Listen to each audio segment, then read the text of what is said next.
The dirty little secret in this industry is that it's really boosters who have an overwhelming influence in who gets hired as a coach. You also have a different NIL market that I like to colloquially call the bagman market, which is essentially money laundering a talent acquisition or retention fee. This bagman incentive structure at play. Get people to transfer as much as possible because they probably can't legally represent them in the pros, but they could get paid every time someone hits the portal. As agents, they could say, you got to give me 20%. Do you have like a swag of how those dollars kind of broke down? And this goes to court and the NCAA loses.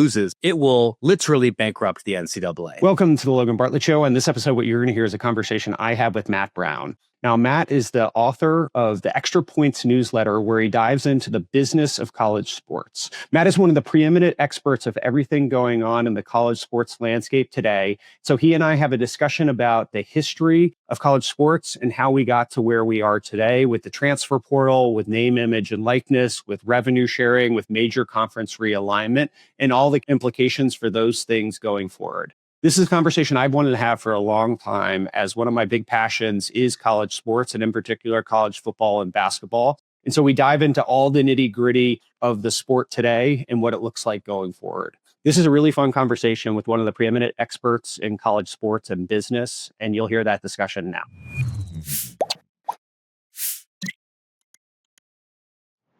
Matt, thanks for doing this. So maybe can you give quick background for people that don't know you? Oh, sure. So I run a newsletter called Extra Points. I've been doing this full time since 2020.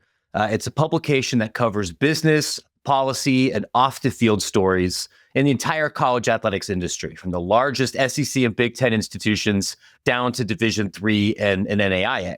I did that after 7 years of Vox Media when I was helping to run college sports programming for SB Nation, and had to learn how to dig into stories that were different from the sorts of things that maybe ESPN or CBS was doing, because we didn't have rights and we were much smaller, and learning how to better understand the math and the finance and the public policy, education policy within everything.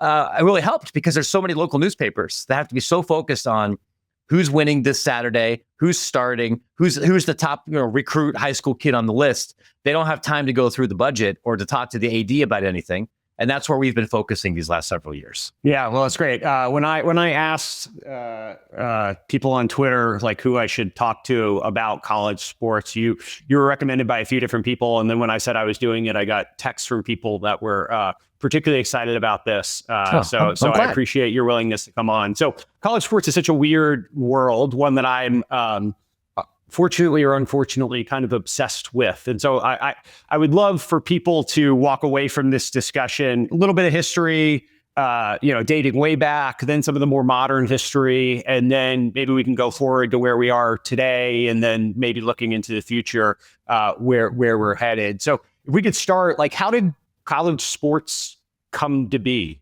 It's a great question, because how we do things in the United States, both in kind of the Paleolithic era of college sports and how we do things now, are completely different from anybody else in the world. Even though many countries have higher education athletic programs, nobody does it anywhere close to the level that we do. This system started in 1852, like all the way back. Football wasn't even invented yet. Baseball wasn't even really a thing. We had a collegiate boat race between Harvard and Yale. And to kind of set the stage for the same darn things that we've been arguing about since all the way back then, this was supposed to be a purely amateur exercise, but it was sponsored by a tourism company. There were chartered trains to get people from campus up to the event. There were prizes given away. And once there was an enormous crowd, students at these institutions began to realize, like, oh, this is kind of fun. We should maybe branch out into other things. This ties into what would become a really popular ideology throughout elite white society in the Northeast, this idea of muscular Christianity, that you would because we weren't going to go off and fight in the Civil War anymore, and people weren't going into factories, that we could prepare people for the next generation of civic leadership through vigorous and manly sport, whether that was boxing or football or baseball or some of these other things. So everything started in the Northeast. Eventually, this is where the early college football games are invented. And then people who start at Yale or Harvard or Princeton end up moving and starting a graduate degree at Michigan, and then they start programs, or people go to North Carolina or Georgia and they start programs.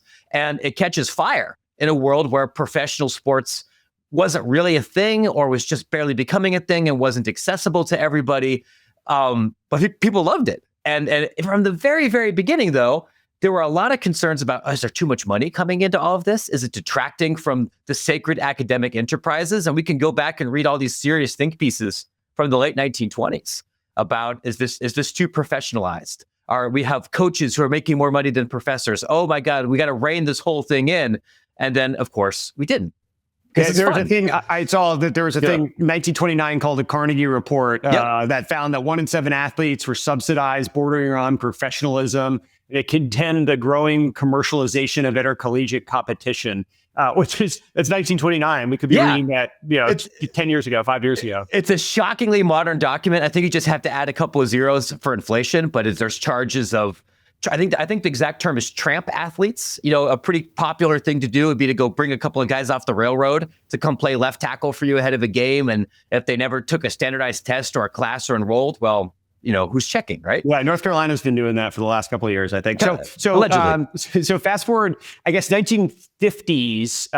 What happened in between 1852, the Harvard-Yale boat race, to the 1950s? The sport just kept growing and picking up and spreading across different geos? That was a major reason for it, right? We had popular mass communication technology that, first radio, which blows up everywhere. And then as we're coming out of World War II, television is beginning to become accessible to families throughout the country, not just in markets like Philadelphia or Boston.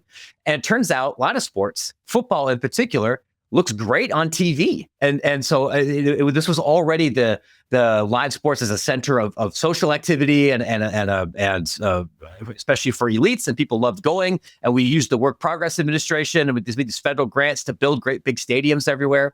But then television really began to supercharge everything. And we had in the early 1950s as the NCAA freaked out, and a bunch of school presidents freaked out, because the thought was, if we can watch this game on TV, I'm not going to go to Michigan Stadium where it's 8 degrees with 105,000 other people and watch it. And we depend on that gate money. So the NCAA for decades controlled all of the national television for college football, and then later for college basketball. They decided who was on TV. You would get one game, 2 if you were lucky. That second game might be Washington and Lee. It might be Campbell, might be an HBCU. It's not, Notre Dame's not going to be on the television year in and year out, because there's a way of controlling the money, controlling the travel, and trying to slow down the economic growth of this entire enterprise, which then, of course, opened up a window for a little something called the NFL to come and take its place in America's hearts. Yeah. In 1950, I guess, was the time that the term student athlete actually came into national parlance, I guess. Was that... Yeah.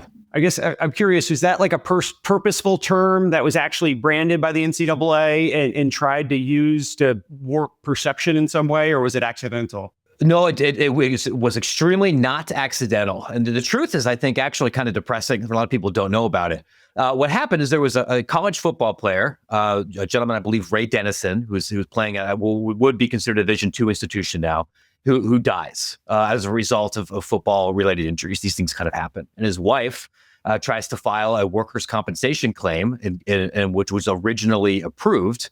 And then the NCAA created the term student athlete as a way of absolving itself from those damages. You can't give workers' comp as somebody's not a worker. They're somebody who is involved in just a very elaborate extracurricular activity that we happen to have 30,000 people behind it here. And so we can wash our hands from that.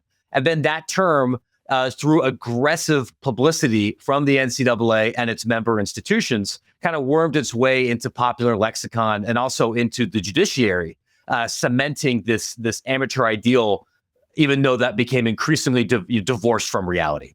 And then 56 athletic scholarships, I guess, they start to be allowed purely on ability. Yeah, so this was also an interesting debate, because you really had 2 schools of thought about the morality of an athletic scholarship. You primarily in the Southeast, and where large campuses tended to be in smaller cities that were less economically developed, you would have administrators say the most honest thing to do is to give somebody an athletic scholarship. And then they will not be as predisposed to go chase under the table payments or to do things dishonestly. We know why they're here. And then you would have the Big Ten and the Pac-12 predominantly in more industrialized, larger population centers that would say no. To give an athletic scholarship would be to break amateurism. That makes you essentially a professional athlete. You should work your way to college like everybody else. But if you were in Columbus or Minneapolis or just outside of Chicago, there are lots of fake jobs that you could take to pay your way through everything. And so this was this constant debate about what was the more moral thing to do. In the end, the South won. And variations of that debate would continue really for the next 80 years about what's more honest, keeping the money on top of the table or under the table. And generally, the movement has gone continuously to put money more in the open. And at that point, was there a limit to the number of scholarships that could be provided, or what? How did the governing body, that was, I guess, the NCAA, handle this decision? Yeah, one thing I think that's important also for people to understand when we're talking about the NCAA, especially in the 1950s and the 1960s. The NCAA would have had like 3 employees in the beginning here, right? It is a membership-driven organization, even today. So if there's a thing that you and I think is dumb or that we don't like or a policy that seems confusing, it exists because membership, typically university presidents, voted for and asked for that particular thing. And the way things would work in the 50s and 60s, a lot of those rules would be specific by sport. And sometimes a conference might have a different rule. But especially in college football in the 1950s, 60s, and early 70s, you would have some schools. Nebraska was particularly famous for this, but they certainly weren't alone. Alabama and Texas followed this as well, where you might put 105, 110 people on scholarship. You'd sign 50 kids a recruiting class, and you do that in part just to keep them away from other schools. And then you'd put them through hell, and you'd recognize that half of them would quit because you're blowing up their kidneys on the squat rack and everything, and then you move forward. Whereas in the Big Ten and Pac-12 and elsewhere in the Northeast, you would generally have smaller rosters. And that was the case until that limit became standardized. Now it's at 85, about to shift to 105 for next year.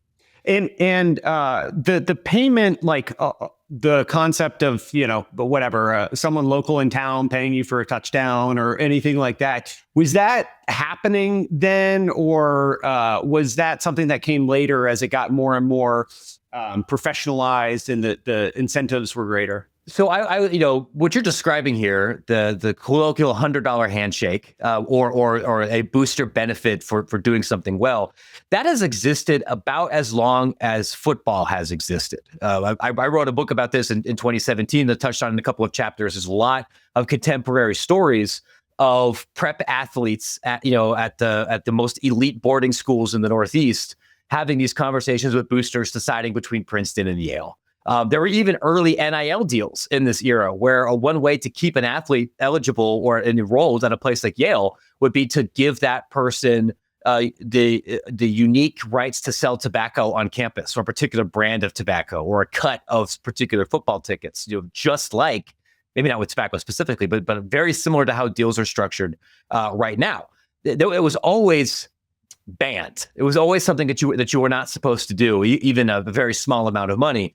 But the idea of giving a little something, whether that's cash, a wedding gift, sometimes guns throughout the Southeast, sometimes other presents, that was going on since the 1910s. And when did the policing of it sort of pick up in a way that obviously people know about SMU death penalty and all that, but yeah. At what point did the NCAA start hunting for this? This really became more of a thing once we started moving into the late 1950s, as the NCAA, as a centralized structure, cemented control over television. In the early 1950s, that wasn't really that big of a deal because there weren't that many TVs. But once you had different national television deals sold to ABC or to NBC or DuPont or some of these other bigger companies, and then there becomes real money coming in, the NCAA now has a sanction that actually matters. They could say, you don't get to be on TV. Rather than things being controlled by conferences or at a lower level. And once you have more money coming in, now you have the opportunity to have the resources to hire a staff, including investigators, or including the operation necessary to enforce some of these rules. For a long time, if the NCAA is basically running out of a cubicle out of the Big Ten and it's 2 people and a secretary, you have no cops. So it doesn't really matter. Once money started coming in, then you had a regulatory state. In 1972, Title IX is passed. I think people probably know the name Title IX and maybe the implications, but can you give a little bit of a background on like how that came to be and what the implications were for athletic departments? It's interesting. As I understand the story of Title IX in the U.S. Senate, that was not crafted specifically with athletics in mind, even though that policy became interpreted to mean very significant changes for how sports runs. I think it was sex discrimination in education programs, I think was like the terminology of it, which athletics Generally became one of the applications of it, but. I do know that it took several years for that really to stick, because a lot of administrators, including at the NCAA, said, "Oh my God, this will bankrupt us if we have to start suddenly, offering scholarships for these 8 other sports, or spending some level of parity between men's and women's sports." And really until the late 70s, early 80s, did this become more of a standardized thing. But what in short, the complying with Title IX for an athletic department means that you have to offer, or be moving towards offering, equivalent opportunities for men and women. So it doesn't necessarily mean you have to spend exactly the same amount of money, but you do need to offer proportionate scholarships. If your student body is 56% female, you can't offer 60% male scholarships and 40% women's scholarships. It means that not only do you have to offer more sports, you have to offer scholarship support for those sports, and then back-end support, things like trainers and academic support specialists and buses. Even now, most universities are not completely compliant with Title IX, whether on the scholarship side, on the publicity side, on the administrative side. It tends to only really be enforced when there's a lawsuit, and that process takes a long time. But even this kind of baby compliance led to an explosion in opportunities for female sport participation at elite levels, and is a major reason why America tends to do so well in international athletic and Olympic competitions. There's a middle bench developed there that doesn't exist in many other countries.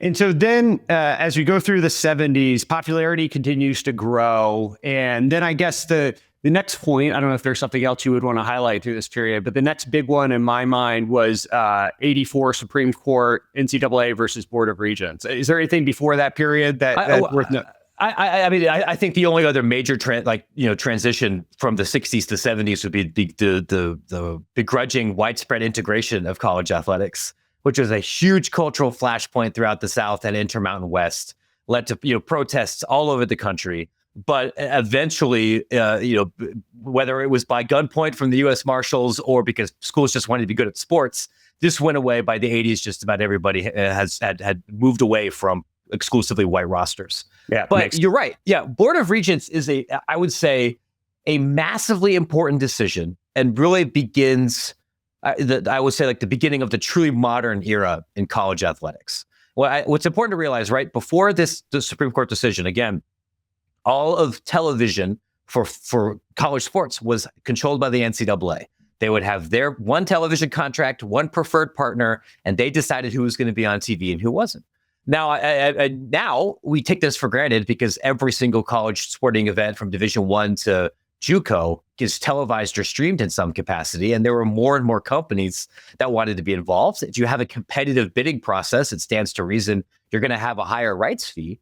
And some of the larger schools in college athletics, Oklahoma and the University of Georgia being two of them, but certainly not the only ones, realized they were losing a lot of money and a lot of potential exposure by signing up for the NCAA deal, where they had to share everything with Cal State Fullerton, then doing their own deals. The NCAA said no. The major schools said this was a violation of, this is an unfair restriction of trade. This should be struck down on antitrust grounds. Took it all the way to the Supreme Court, and they won, which then deregulated the control of broadcast deals. This is what allowed the SEC or the Big Ten or anybody else to sign their own broadcast deal with an ESPN or a Fox or a CBS. It took a couple of years, but by the early 90s, suddenly the amount of money that flooded into college athletics from these major broadcast companies changed everything. Order of magnitude, tens of millions of dollars more to each university because of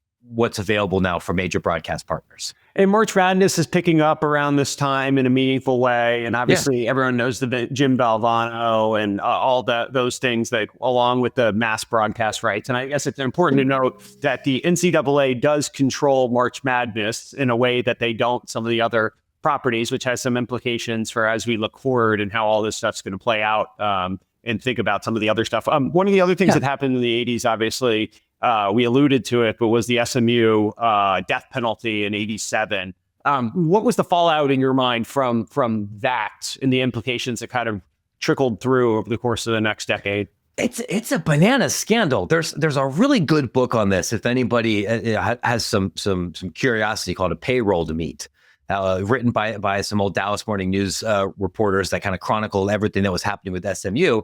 SMU wasn't the only school in the old Southwest Conference that was breaking amateurism rules by giving money to football players under the table. That would have been literally everybody in that conference and virtually everybody that was trying to win. At SMU, it was particularly egregious. The scandal eventually involved the governor of Texas. It involved this entire shadow business community and fake payrolls and trying to hide things from Methodist bishops. And it was enormous. And because the NCAA looked at SMU and said, you guys are habitual line steppers.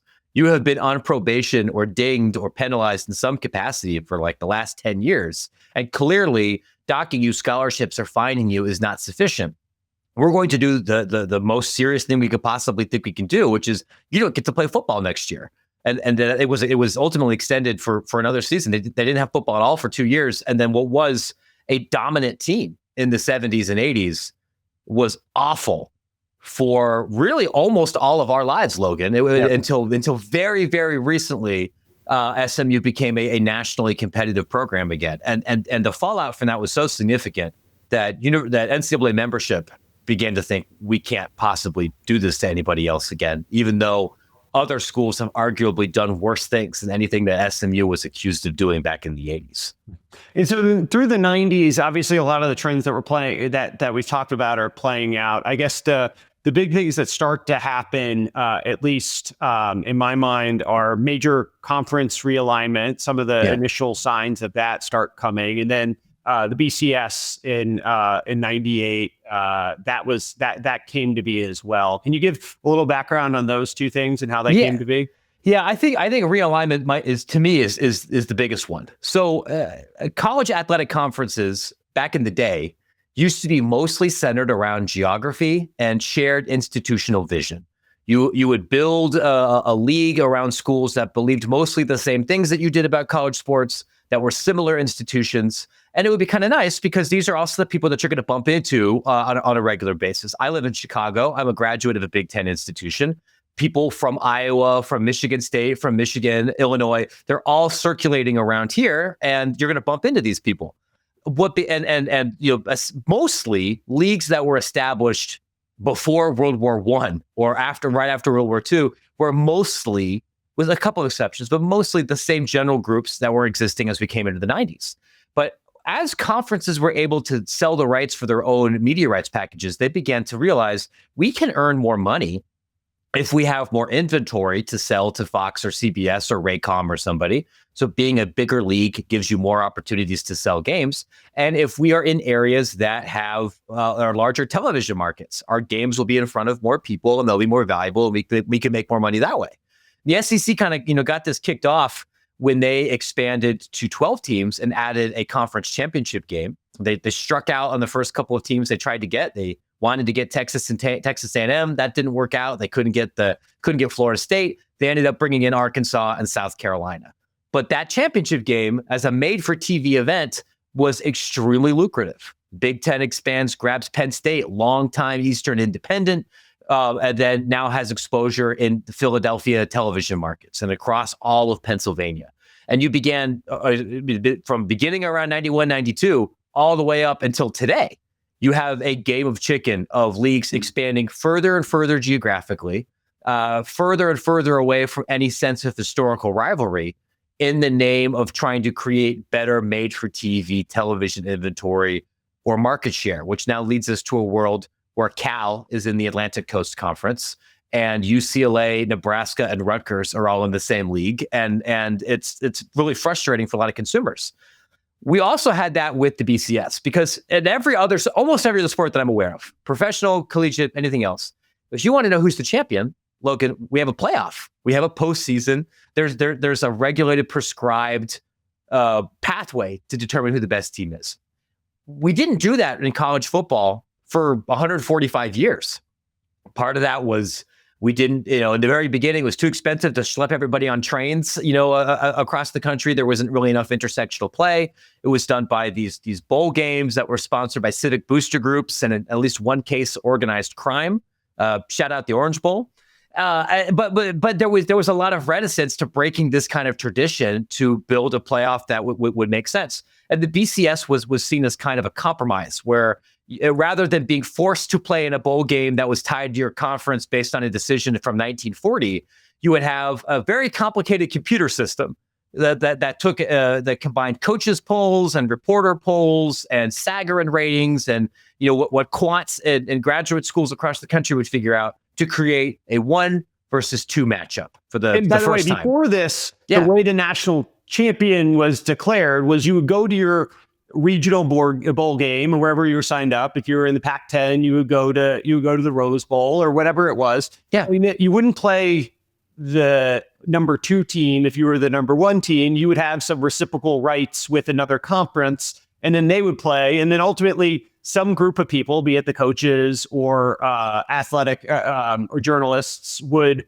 vote on declaring who the national champion was. But you'd end up with 2-3 undefeated teams or a lot of controversy or shared national titles. I think Alabama still to this day claims like 40 national titles. And so it was very opaque, and you would have multiple people sort of claiming some share of a national title. Yeah, there would be multiple trophies, and there would be bribery, and there would be scandal and vote trading for all of these things. And some university presidents said you couldn't go to a bowl game 2 years in a row, so you might go undefeated and you don't get that postseason game. And sometimes you'd be one game over 500 and you would get a bowl game. It was none of it was standardized in the least. So for me as a kid growing up, the BCS was a welcome addition to the world, because at least there was some, we didn't know what the black box algorithm was at the time, but at least there was some meritocratic system that then would have the 2 teams play each other. Number 1 and number 2 would actually go on the field and play one game against one another, which felt a little more fair. It was, I think, unquestionably superior to the previous system, where it would be very rare that you get a number 1 versus number 2 game. It would usually require both of them to be independent, and you need a little bit of luck. Now, of course, what we found out is that it can be difficult to figure out who the 2 best teams are in the country. When you only play 10, 11 games, there's not a lot of intersectional play. Having beat writers vote on this stuff is difficult, because if you're a beat writer in Lincoln, Nebraska, why are you watching a game that kicks off at 11 o'clock at night? You have to file copy tomorrow. You're going off of vibes, essentially. And they kept tweaking the formula for the BCS. Like, everyone hates the team that popped out this year. Let's change the math so Virginia Tech never gets this invitation ever again. Or now we need to change it to make the strength of victory matter more, or get rid of the coaches less. It took a long time before we were able to actually create an on-the-field playoff, which is something everybody else has figured out in the 1930s. But for the greatest and dumbest sport there is, it was a much more modern invention. That's a great way of describing it. As this is happening, conferences start launching their own television networks, right? And so the SEC network comes to be, the Big Ten network comes to be, which is kind of tied into all this media licensing rights and all of that. But who was the pioneer of making that happen? I want to say that technically the Mountain West Conference was the first to actually put something to market, but in the industry, it's common. The Big Ten is just typically referred to as the real pioneer in this space. Big Ten Commissioner Jim Delaney, who previously has a deal with ESPN, doesn't like the deal that ESPN offers, decides, screw it, we'll do it ourselves. And we'll roll the dice. We'll do a partnership where Fox will have some stake of the enterprise, and we'll build our own studios, and we'll control some of this inventory for what we would call tier 3 rights. So not the Ohio State Michigan football game or the Purdue Indiana basketball game that might be on CBS or ESPN or Fox, but all these other sports and this other inventory that might not be on linear TV, it might be on local television or something else. We'll put that on our own channel. And the Big Ten Network struggled in the very beginning with distribution. I'll never forget it. Like, I was living in Columbus at the time. The very first football game that was on BTN was Appalachian State at Michigan in 2007. Which you're smiling here. I'll always smile. I think, in case you didn't know about this, Appalachian State at the time was a 1AA FCS school.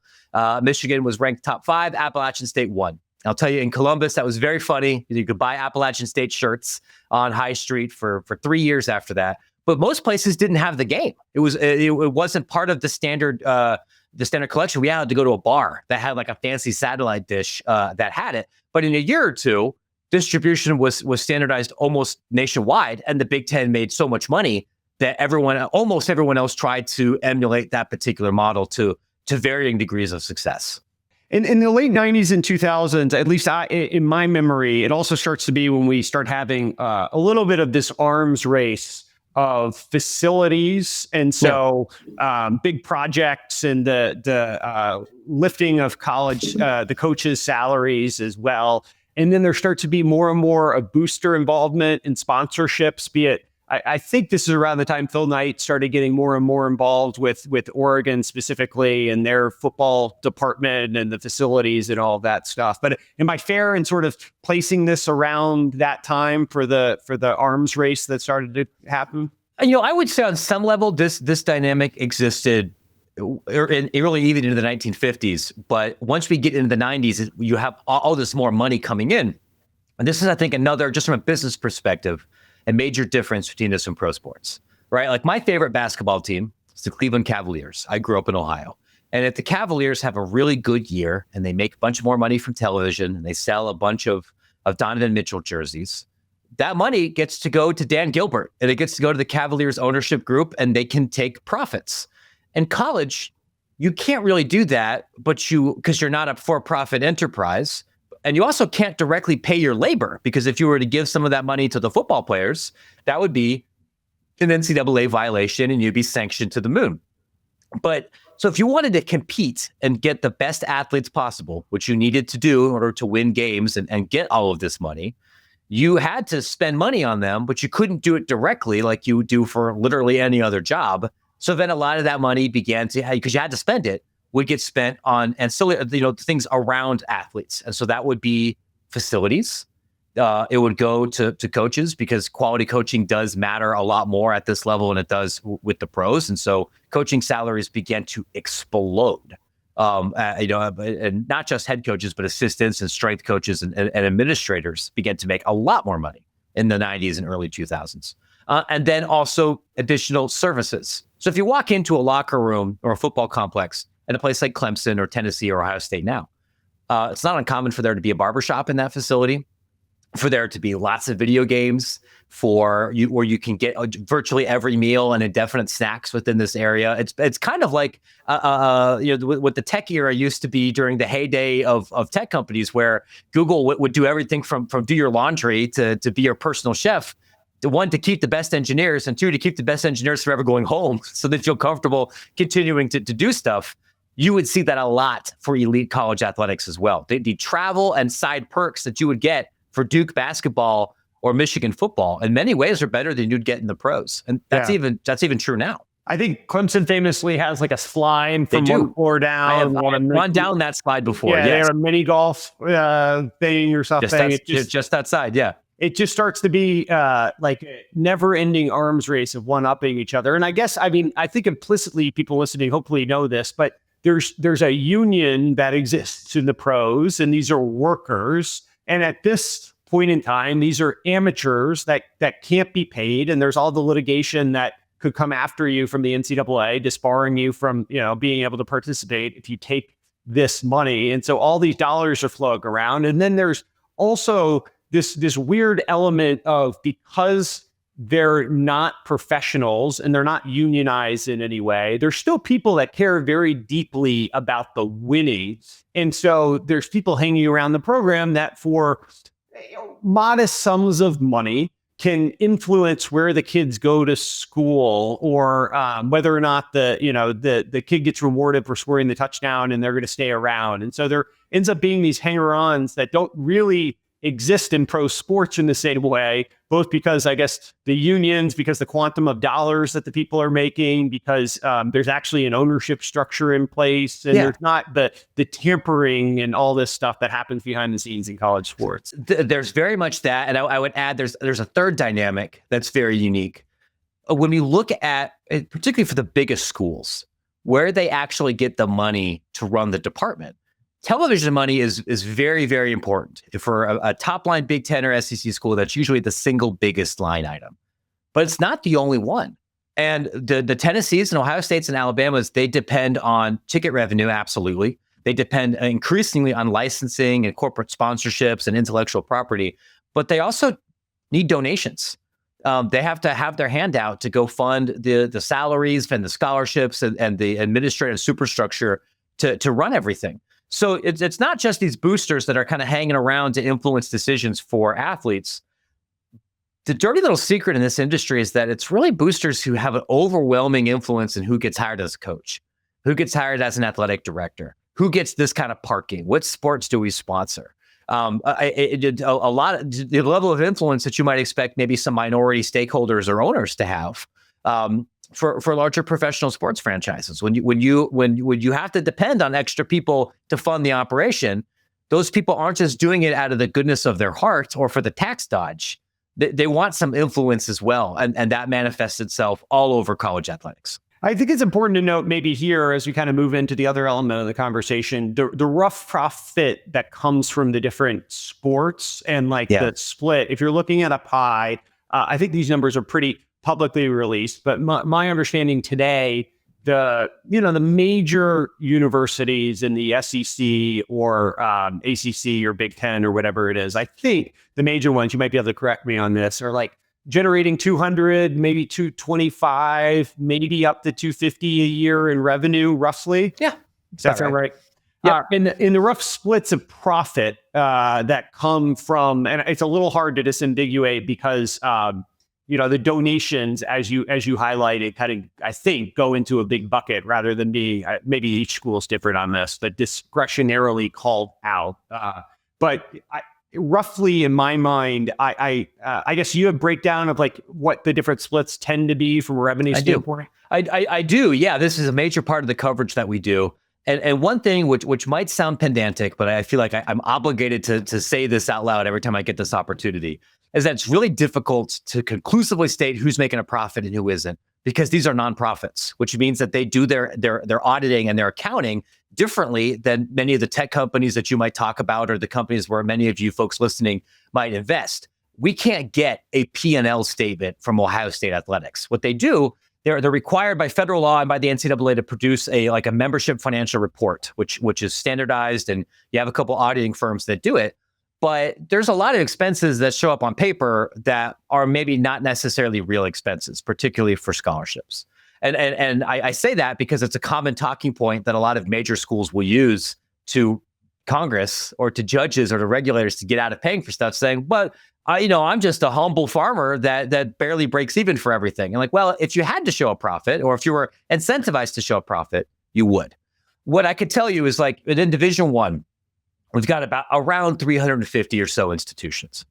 I would say that if we we acknowledge the kind of goofy accounting that you're incentivized to do, I would say the overwhelming majority of power conference institutions are generating more revenue than they're spending.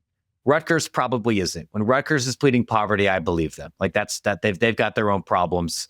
There's a few of those, and then you have some schools at the bottom. Your Wright States, your Maryland Eastern Shores, your Utah Techs that are hilariously in the red. It might be generating $4 million and spending $26 million. And they might say, well, we're not here to turn a profit. Nobody asks if the English department's turning a profit, right? We're here for marketing and student opportunities, and that's fine. As far as sports, what I could tell you is it is pretty uncommon for a sport outside of football, men's or women's basketball and baseball to generate close to the revenue it takes to be self-sufficient. There are a few examples of this. Utah's gymnastics program. There are Oklahoma's softball program is close. There are some college baseball programs that generate north of six figures from media rights and ticketing. But that's not the norm. The norm is football, some men's basketball, handful of women's basketball, and then a few exceptions. Everything else generally costs more than it brings in.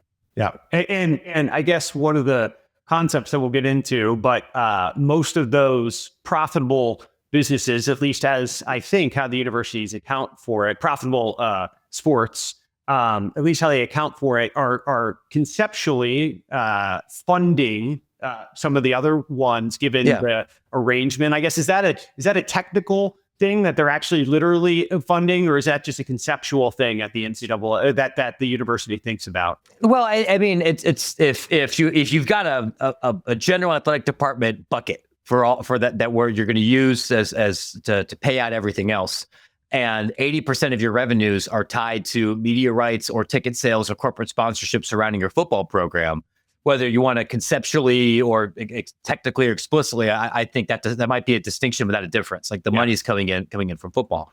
There's one other quick wrinkle. I think I want to, we're talking about profits and revenue and everything for the university, I think it's important to point out, which is athletics as enrollment management. What the athletics and finance world looks like for Ohio State or Tennessee, it's one thing. But there aren't very many Ohio States or Tennessees, right? We've got 350 or so of these institutions. And a pretty common thing everywhere across Division III, very common in Division II, common across a lot of smaller Division I institutions, is to have large athletics programs that mostly exist to generate tuition rather than ticket sales or television. Nobody is going to pay to watch Youngstown State swim team. And this, I say this out of love, right? But there's a lot of people who are on the Youngstown State swim team who wouldn't be at Youngstown State if they weren't swimming. And if they're a collegiate swimmer, chances are they're probably not a Pell Grant kid. That's probably somebody who's paying closer to full tuition. And if you're an under-enrolled school, if you're facing demographic headwinds or you're struggling to recruit or retain students, then athletics can be a great tool for that. And so Youngstown, as an example here, might say, yeah, on paper, our swim team loses hundreds of thousands of dollars a year. But if we step outside the athletic department, it's profitable. And that calculus is the reason why a lot of smaller schools have stunt programs or rowing teams or 50 people on their track roster. That's the direct enrollment for the sport itself. Then there's, I think, what people call the Flutie effect after Doug Flutie in Boston College back in the 80s. But I think Nick Saban at Alabama is a great example of it. I pulled the numbers. When Nick Saban was hired in 2007, Alabama received 14,000 applications a year. By the mid to late 2010s, that had grown to over 40,000 applications a year. It tripled in a decade. And even more striking, in 2007, about 26% of students were from out of state. Today, that number is over 60% as well. And I think people probably understand that out of state, when you're a state university, you pay lower when you're in state than when you're out of state. And so if 60% of your students are coming from out of state, you're not just getting a better caliber of student because of the application, but you're getting one that's willing to pay far more than the in-state one as well. Yeah. And in a place like Alabama, that's mission critical because Alabama high schools don't produce enough high-level graduates to support 7, public institutions like they have. Auburn and Alabama have to recruit out of state, just like West Virginia does, just like the Montana schools do, or Delaware. Like there's not enough people to make it work. I will say, like, we've written a lot about the Flutie effect on Extra Points. Nick Saban's Alabama is a great example of this working. There's academic literature to suggest that this was a real thing for Joe Paterno at Penn State before that story reached its different ending. And Gonzaga with men's basketball is an example here. But all of those put together is they hired one of the very best coaches in the history of the sport, and they kicked ass for 15 years in a row. There is a temporary spike that happens if you are unexpectedly successful in a high-profile sport for 1 year, but then it goes away, right? Like St. Peter's is not continuing to dine out on beating Kentucky. They enjoy a huge spike and then it goes away. Fairleigh Dickinson, when they beat Purdue and they were the 16 seed, spike, and I've interviewed people at the school, it goes away. And this is something that sometimes university administrators use to justify athletic spending. They say this is the front porch of our university. This is our best chance for earned marketing. But you only get that if you win. And when you're a low major and you win, your coach leaves and all your players hit the transfer portal, and it's very difficult to sustain it. For every Nick Saban in Alabama, there's a whole lot of people that are paying money like they hired Nick Saban and are hoping that they hired Nick Saban, but there's only so many Nick Sabans out there. Makes sense. Yeah. So to the 2010s, we're seeing increased, I guess, conference realignment to the point that it starts to make less and less regional sense. You see A&M and Missouri end up joining the SEC as well. You see some more conference realignment happening. I guess anything to call out in your mind through that period? If I'm getting the years right, this is when you begin to see the cracks of the Big East, which was a made-for-television conference, at first centered around urban Catholic institutions in the Northeast with a focus on men's basketball. And then they tried to build a dual identity where you would have your Georgetowns and your Providences and your St. John's, that'd be these basketball institutions, but you'd also try to bring in schools that cared about this and football, where you'd have West Virginia and Syracuse and Connecticut and Miami, Florida, who is a South Florida school that recruits very heavily in the Northeast for their student body, and that began to split as the football schools began to join the ACC or to pursue other competitive options, and the financial needs and interests of those schools were harder and harder to square. And this is something that you began to see a lot at the tail end of the 2010s, and is now a major issue. Now, if your conference isn't built around shared geography or shared institutional ties, shared religiosity, shared budgets, there's less in common there, you have to make a whole lot of money to paper over those differences. And the second somebody thinks they can make more money somewhere else, they'll do that and it'll fall apart. And it's highly correlated with instability. And you begin to see this here. And it's even more hilarious when you look at some of the smaller conferences. I think over that decade, it feels like every third school played at least one season in either Conference USA or the WAC. Like it was blown up. Nobody had any idea what kind of geography that was. It's just a bunch of musical chairs.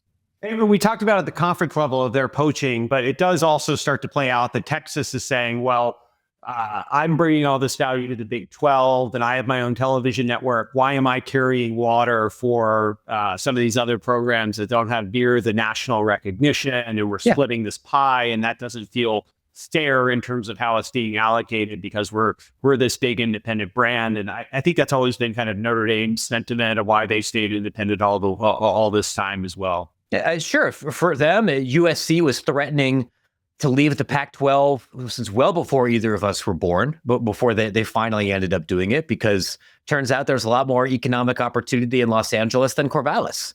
And there were tensions existing in the 50s. They would only get worse moving on. What we have in pro sports is every pro sports team equally valuable? No. Like the Dallas Cowboys are a bigger deal and worth more money and bring in more eyeballs than the Jaguars. Or the Browns or some of these other places. But you have an almost socialized system of revenue sharing and a shared media contract and some universality to prevent, the Cowboys from saying, actually, we're going to go join the Premier League, or we're going to start our own, NFL with just the NFC East or something. That doesn't exist in college sports. And when you add that dynamic to the provincialism and elitism that's part of higher education, you end up with, I think, some pretty explosive and personal results. Yeah. And so 2014, we had the college football playoff finally gets to be a thing. I think it was rumored at the time, what did I have here? Contract was reportedly about $7 billion over 12 years. So we're starting to get significant money being passed around. And I think also, was it 2014 that O'Bannon case popped up? I think that's right. You've got two dynamics happening during this decade. We've been trying to get a college football playoff going since 1950. Finally happens. It's 4 teams, and there's we had a bunch of fighting about who those 4 teams should be from the very beginning. An improvement over 2, but still lots of arguing. And then you began to see more lawsuits puncturing the historical protection that the NCAA had enjoyed. So we could talk about O'Bannon here for a second. Ed O'Bannon was a former excellent basketball player at UCLA, and throughout the 2000s and 2010s, you could buy video games for that where you could play college basketball and college football. The most popular series for college football was the NCAA series produced by Electronic Arts. There were a few different basketball series produced by 2K Interactive, by EA, by Sega Studios, and a couple other places. And those video game companies would pay licensing fees for the intellectual property of the universities, and sometimes with ESPN or broadcast partners, or to the NCAA itself to use their marks and everything. So, because it's a lot more fun to play a video game as the University of Washington than Seattle that just happens to be purple. I think I have a Sega Genesis game here in my office in the beginning where you could play college football without those licenses. And it's just like, you're now playing Columbus and it's red and gray and it's a coincidence. So you could do all of that, but they didn't have the real players. When you play Madden, you could play as Patrick Mahomes, and that there's his haircut and there's his number and everything. But when you would play a college football game, it would be like QB number 7 because you couldn't pay the athletes for use of their IP in these games. That would break amateurism.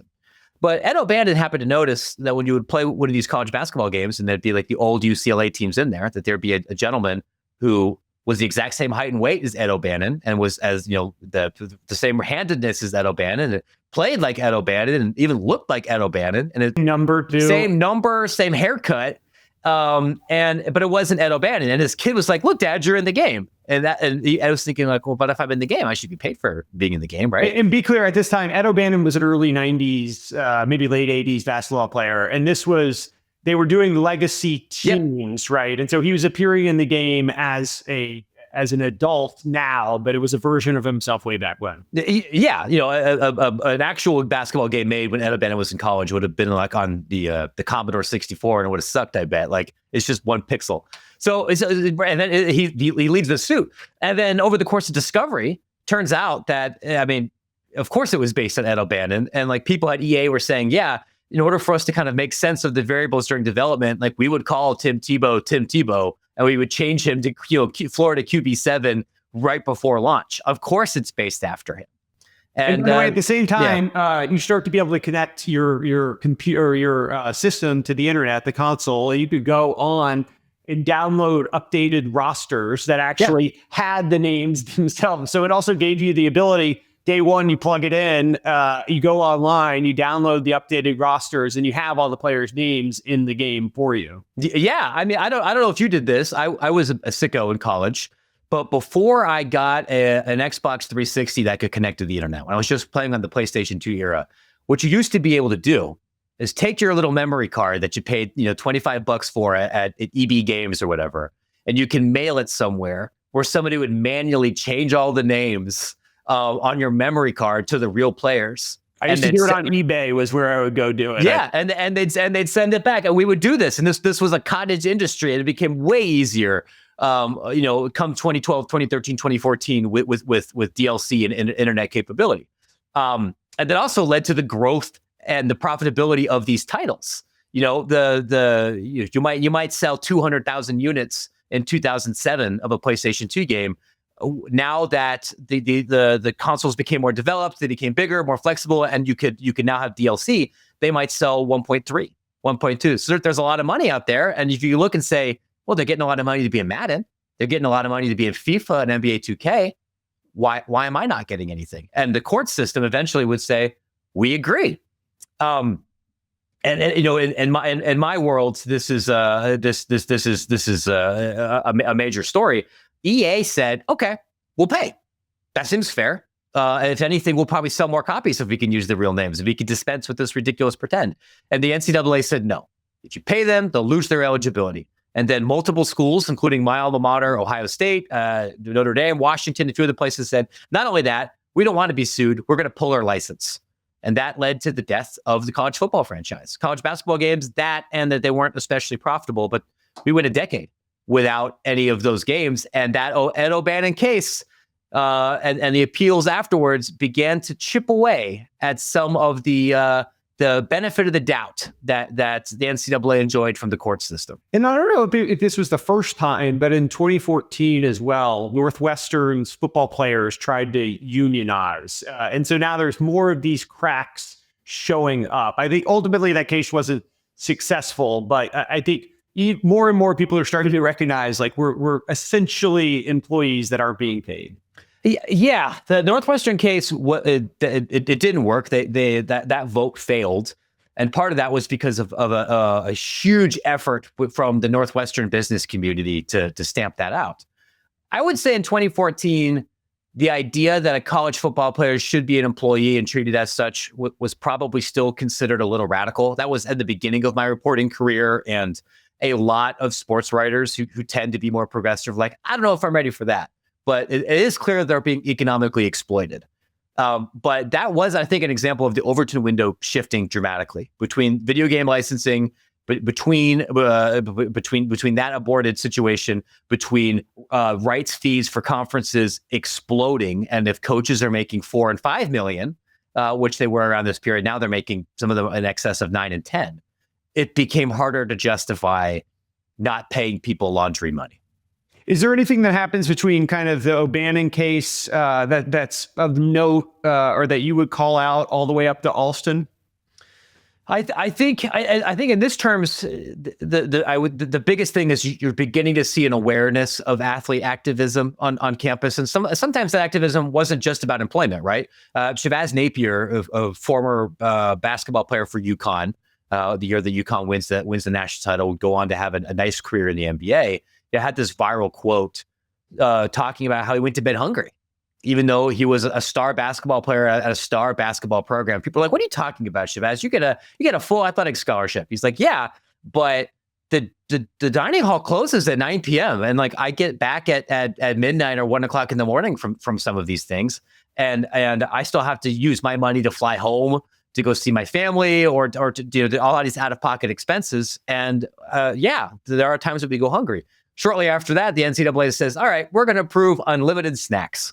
And we're going to, because enough athletes were saying, Shabazz has a point. I know that you guys may not want to believe that, but there are some real holes in what we're getting right now. And speaking to the Overton window, I remember Arian Foster came out in 2013 and said something similar. Arian Foster, the future Texans running back, or maybe at the time, I guess, Texans running back, and Tennessee grad, said he used to, he was contemplating stealing something because he didn't have money for food in college. And I just remember the backlash from the Tennessee fan base to him saying that. "What are you talking about? Why are you spitting on your school? Like you're now making millions in the NFL. Why are you calling attention to this?" And makes the university look bad and all that. And I think what he said at the time, the Overton window shifted so much that flash forward 6 or 7 years and everyone's like, "Yeah, well, of course that's crazy." Like he's generating, tens and tens of millions of dollars for the school for his performance. But at the time, it was a little, he was attacking something that was sacrosanct.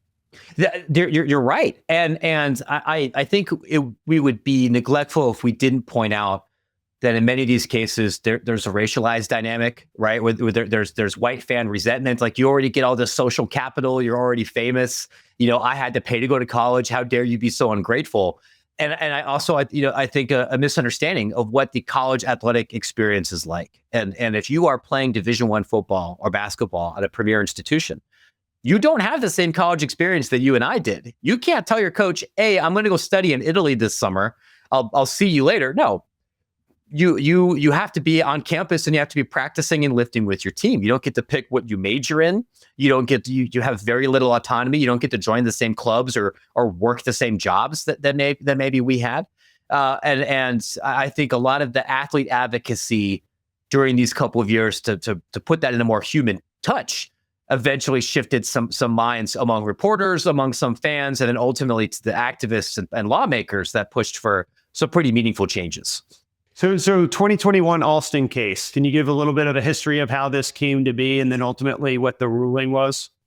So there are, beyond a scholarship and beyond some other very limited, cash disbursements, there was a movement to allow universities to pay the full cost of attendance, which might include laundry money or some other incidentals or books that might not fall under an athletic scholarship.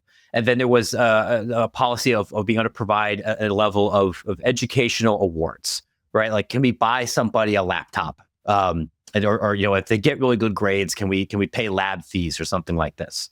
And you had an antitrust case in Alston about whether it was the NCAA could impose a cap on what those educational awards might be. And There was a judge in California said like we can't cap it at 0. Let's cap it at like 5,600 or something. And the NCAA said no, we're going to appeal to the Supreme Court. We've won in court before talking about the student athlete experience and our ability to impose limits on athlete compensation. This will be our tool to defeat activist judges and everything, especially as the conservatives begin to take on more of the Supreme Court. And of course, in Alston, they lose 9-0. You have Brett Kavanaugh's famous like concurring opinion where, he basically says that the entire NCAA model right now would be illegal. I pulled it up here as we were talking. The NCAA's business model would be flatly illegal in almost any other industry in America. Nowhere else in America can businesses get away with agreeing not to pay their workers a fair market rate on the theory that their product is defined by not paying their workers a fair market rate. Yep. Yeah. Pretty scathing. And 9-0, not many. I don't know. I mean, you don't hear about too many Supreme Court cases that has such consensus these days, especially. It demolished everything. And it's a misnomer that this is what led to NIL. Like NIL and paying athletes for recruiting compensation or athletic labor was not part of this case, did not change the NCAA's immediate ability to regulate at like other kinds of compensation. But when they got destroyed that thoroughly, this opened up precedent for other lower courts to consider additional antitrust claims against the NCAA, and many of which went against them. And it completely changed how activists and state lawmakers looked at athlete compensation too. And that once they got smashed that thoroughly, stopping NIL, stopping a lot of the things that are happening now became impossible. And narrowly, I guess I didn't appreciate that point. So narrowly, what did Alston allow, if not the name, image, and likeness? I thought it led directly to it. It really was just about the limits of educational bonus awards. Like this allowed schools to buy laptops for people or to cut checks that are tax-free for really good grades if they wanted to opt into all of that. But once people saw that, then they realized, well, if they can't stop me from doing this, they probably can't stop me from doing from prohibiting NIL. And then state lawmakers in California and in Florida, in particular, put enormous pressure on to force the NCAA's hand, realizing that like if you lost this badly in Alston, you don't want to pick another legal fight over this principle. It's better to abdicate ahead of time. So name, image, and likeness really came to be. I think of it as July 21. I don't know if that's the right timing. Officially July 21. And so what did that then entail? What ultimately changed, at least by the letter of the law at that moment in time? Yeah, so it's funny. When you talk about NIL, even in the 2021 era, I would say there's really two different NIL marketplaces. By the letter of the law, we're talking about publicity rights, something that you and I enjoyed in college and that everybody like outside of the armed forces and some other very specific circumstances, everyone else is presumed to enjoy.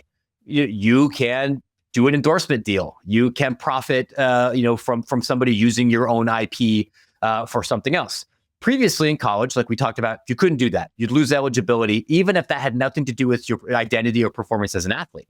So if you were, as an example, a cross-country runner and you had a YouTube channel about gardening and you wanted to turn on monetization for that YouTube channel in 2020, you could not do that before. You would lose your running eligibility, even though those two things really don't have much to do with each other.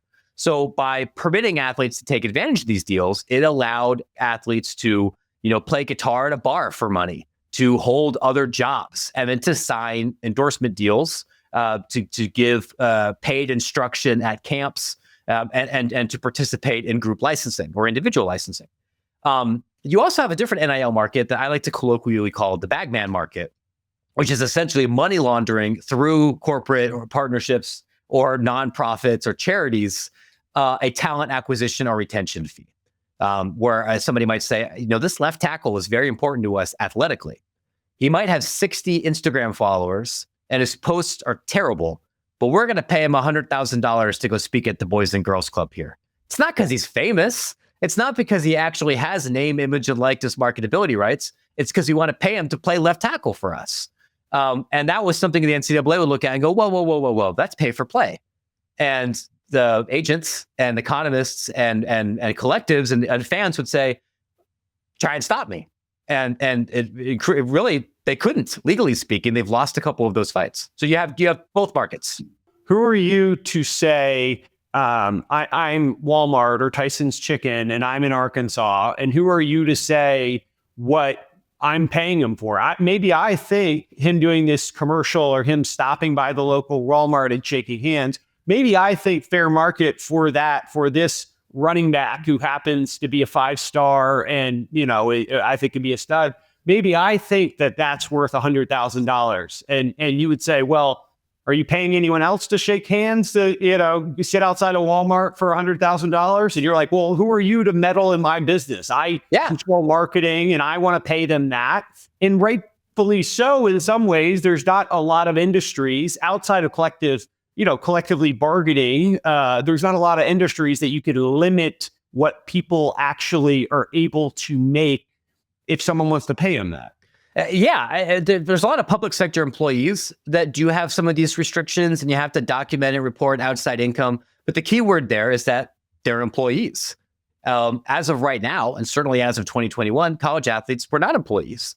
And so to have a document that would have that kind of restriction would, in many cases, trigger an employment test. As we go back to what the courts have said previously, you designate somebody as an employee, which is the thing that the universities have desperately not wanted and have fought against since Denison way back in the 50s. And that's one of the major legal tensions we have here still today. And you mentioned this in passing, but the concept of collectives come to be around this time. What is a collective? What are they doing? What role are they playing? So let's go back to that Arkansas example, right?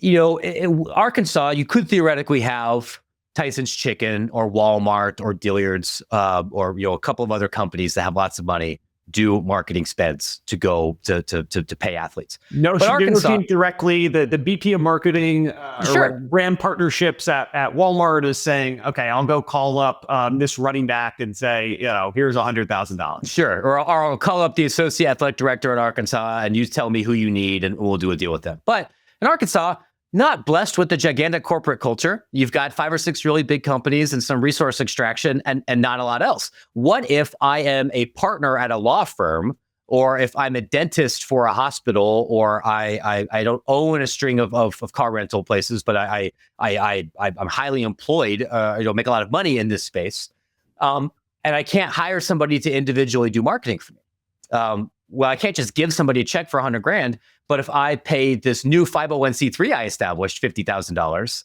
and I get 30 of my high income buddies to do the same, well, then that group could sign an athlete to a marketing deal or to set up some kind of charitable partnership or something. And that's called a collective. And I would say, think of it as a college sports super PAC. The comparisons between that and campaign finance loopholes are very apt. Is this what the spirit of the law says you should be able to do with the super PAC? No, but there's a letter of the law says you can, and so almost everybody began to do that. And that starts to be the central entity that dollars are going in. But at the time, I guess based on state laws, there has to be arm's length relationships between the university and the entity itself, and then that starts to break down. Certain states pass laws that you can actually coordinate together. And there's also laws that the concept of inducement, where you can't monetarily incentivize someone to come to your university by giving, for discussions ahead of their enrollment. That is a theoretical thing that's obviously happening in practice across the university landscape, but there's like these distinctions that get tested in court, or NCAA keeps pushing on thin lines trying to wield some power, and they keep losing. And I think, again, the comparison between this and super PACs is pretty apt, right? Like for a super PAC, there is supposed to be some independence between who's running that group and the candidate, but you and I and God all know that these are coordinated spending campaigns that happen hand in glove with the candidate and these associated PACs. And that would happen by and large with collectives. Not always, and sometimes you'd have tension between the guy running the collective and the school. They might not like each other. They might not trust each other. But they are fundamentally working for the same principles. And then state laws would change quite a bit, particularly in the South, where football recruiting is a civic religion of some sorts, and there is a long tradition of the state being willing to put its thumb on the scale to help out Old State U. And so you would see a lot of regulations change. And if Georgia changes something, well, by God, Texas and Mississippi and Alabama have to as well, even if no one's really read the law yet. For a lot of these part-time lawmakers didn't really understand, I think, what they were creating. But you did have that dynamic. And so by 2024, the functional difference between school and collective was really broken down. Were you analyzing through this, like what the buckets between the two, the bagman as you described it, and actually the true sponsorships? Do you have like a swag of how those dollars kind of broke down for some of these programs? We were able to get some of this information through some of the software companies that process these deals. But I don't mind telling you, like, part of what kind of shaped my thinking about this was my own experience. 2021 and 2022, I did a bunch of these NIL deals. I figured, well, I run a business. I'll pay some athletes to endorse Extra Points, or I'll pay some athletes to be interviewed or just share their thoughts and stories here. And I did that for a wider swath of institutions. I'm an Ohio State graduate. I did pay a couple athletes at Notre Dame and Michigan. And it wasn't because I'm secretly a gigantic fan of Notre Dame pole vaulting or BYU cross country or Ohio football. I looked at this and thought, I think by participating in this market, I can report about it a little bit better, and maybe I'll stumble into somebody who's a good affiliate marketer. And what I found is that none of those deals came close to breaking even financially. And what I began to see as I would reach out to other brands that did larger ad spends or engaged in this world is that the value you'd get would be from the earned media announcing the campaign, not from the campaign itself. And so when the campaign no longer had a novelty factor about it, and every university was announcing some of these deals, there was no point in renewing.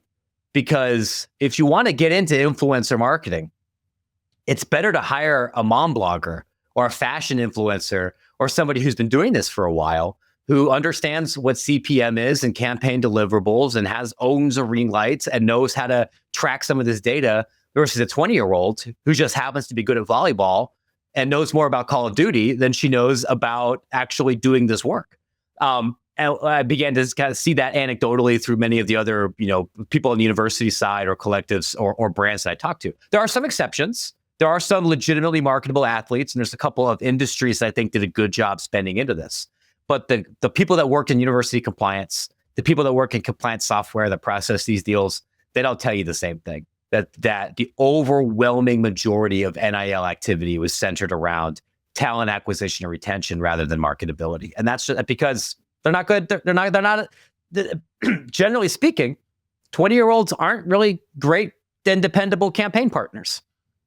Do you think does that equate in your mind to 95.5? Is that 90? It sounds like the ROI was low, but in terms of the dollars themselves, where the intention behind them was, do you have any perspective on that? I think we're looking at 80, 85 of the total marketplace. And it's different depending on the sport. For a lot of women's sports, it's probably closer to 70-40 or 70-30 in line of marketing. And that's just because there's not as much fan demand to bribe your way into a great volleyball program. And by and large, young women tend to be better at social media from a brand marketing perspective than young men are.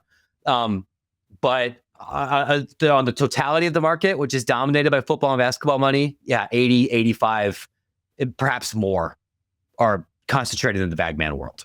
And then there's also the transfer portal come to be a thing around this time, which exacerbates all the tension that I think was kind of a powder keg here. Can you speak a little bit about that? Sure. So when you or I, if we're an undergrad and we decide that we don't really like our program or where we're going to school, generally speaking, we could transfer to any other school that will accept us and take our credits and go. We don't owe our previous institution anything, and our old schools has limited opportunity to block us as long as we can get into the other place. And in order to defend itself against these employee accusations or classifications, NCAA and university leaders would constantly argue in court that college athletes are college students and should be treated like college students. Well, if that's true, then they should be able to transfer.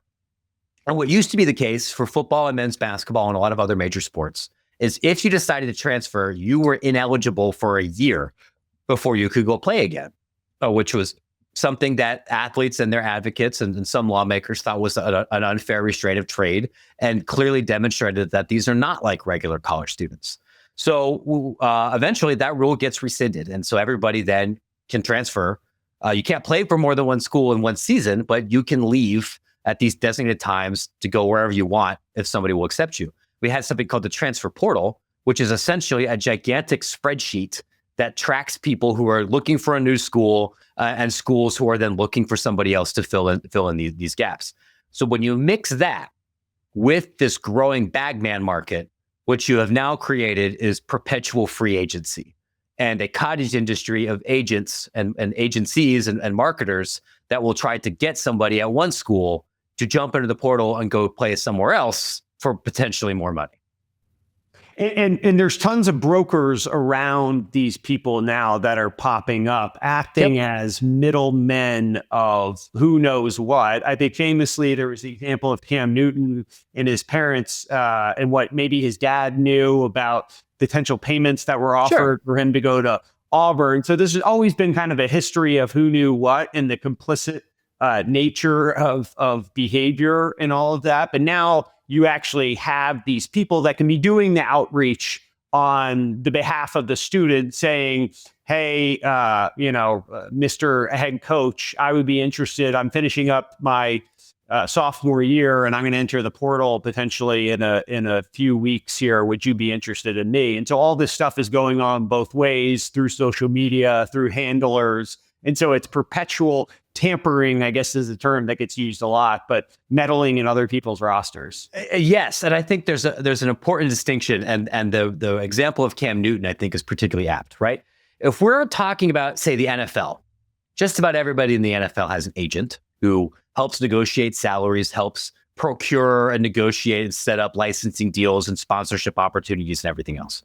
If you want to represent somebody in the NFL as an agent, you have to be certified by the NFL Players Association. And that generally requires you to have a graduate degree or a law degree, some element of professional experience with negotiations, passing an ethics exam, or in some way certifying that you are a competent professional. Same thing's true with the NBA, Major League Baseball, most other major sports. But there's no union in college athletics because they're not employees and they've never organized or sought for one of those things. And most of the laws on the books that regulate sports agencies at the state level or the federal level have no enforcement mechanism kicked in. So there's basically, there are not really any rules. So what that means in practice, Logan, is that you and I could hang up the phone when we're done with this conversation, change our LinkedIn bios and become college athlete NIL agents today. There's no form we have to fill out. I don't have to go register with any Secretary of State. I don't have to prove that I know my butt from the hole in the ground. I can be that. Which means that the handlers that we talked about a lot in the 70s, 80s, 90s, 2000s, they're sometimes referred to as uncles in the college sports world, right? Now they're agents. And now as agents, they could say, you got to give me 20% of what you're getting. And especially because in the pros, you might only get 3% of a salary. There's no salaries in this world. They're all marketing deals, even if they're actually salaries. So the agent could charge a much higher percentage. So that now you have an incentive from the handlers to get people to transfer as much as possible because they probably can't legally represent them in the pros, but they could get paid every time someone hits the portal. And so you have a lot of economic incentives to push for constant turnover. And because these aren't contracts and they technically can't be pay to play in nature, I guess maybe they're contracts, but they're marketing contracts. There's no enforceability around, you can't have incentives for performance at all. There's no, hey, you must, appear in these number of games or whatever to get this. And so you have this perverse incentive structure at play where people constantly want to renegotiate, constantly want to transfer. And there's not a ton of recoupment or capability that the people paying ultimately have around if it's this bagman incentive structure at play. It's tough luck if the person doesn't want to do what you want them to do. There's a lot of truth to that. There's a couple of ways that more savvier organizations to try to protect themselves. They might say, like, you still have to be a student in good standing at this school, or for your marketing make goods, they have to be done in this zip code. And so if you transfer to a different state, are you going to go drag your butt every July 1st to come here and go cut an ad, even though you're playing in Oklahoma? Or like, probably not. But you can't really protect yourself if they suck or if they get hurt. Only if they get a DUI or if they somehow get suspended from the school. And so that did happen.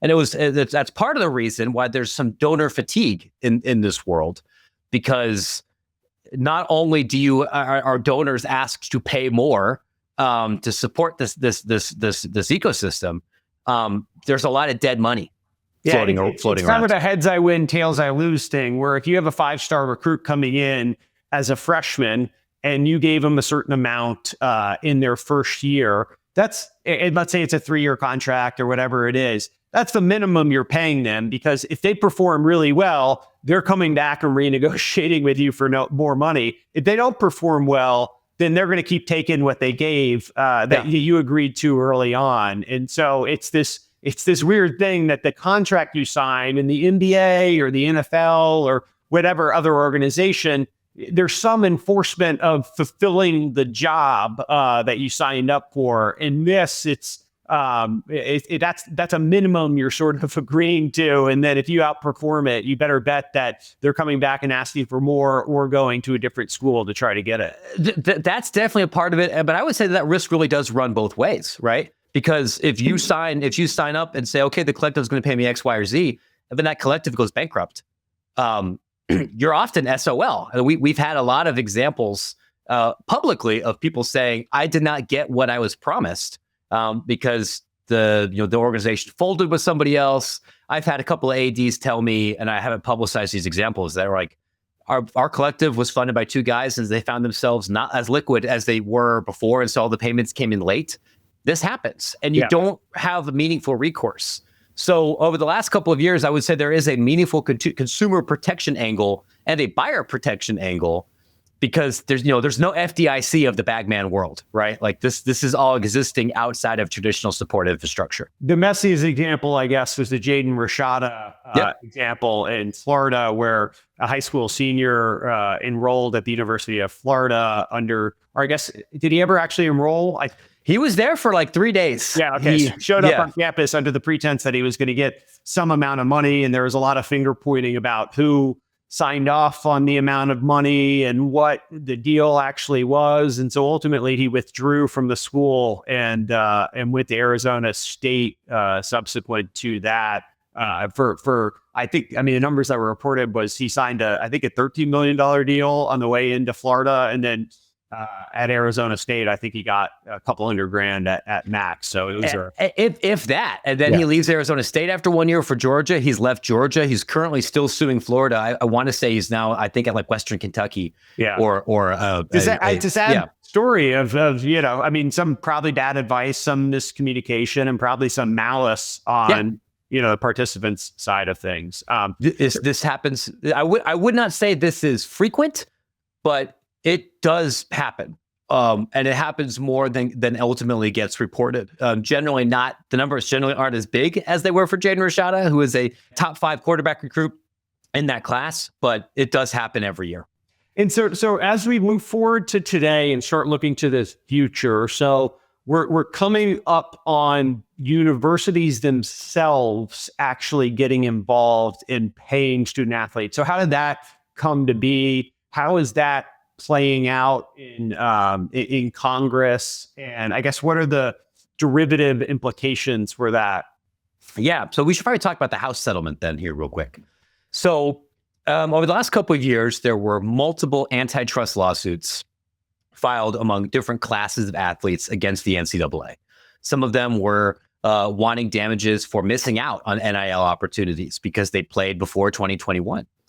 Some were complaining about missing out on abilities to monetize NIL associated with broadcast deals for playing on TV. And then for the NCAA continuing to artificially limit what they might be able to earn. And these cases were combined. It's called House v. NCAA after a swimmer at Arizona State, but there were lots of other athletes involved.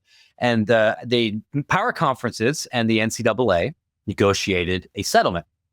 that would have paid back damages north of $1 billion and would allow universities to pay up to, I think the cap is like 20.5 million for this year. Will grow from there directly to athletes to essentially say, I'm going to buy your NIL rights. I'm going to pay you $200,000 if you're playing basketball at my school, and I can use you in billboards and I can use you in radio ads or something, but I'm going to pay you rather than, Bob Chevrolet in Mesa, Arizona necessarily going to pay you.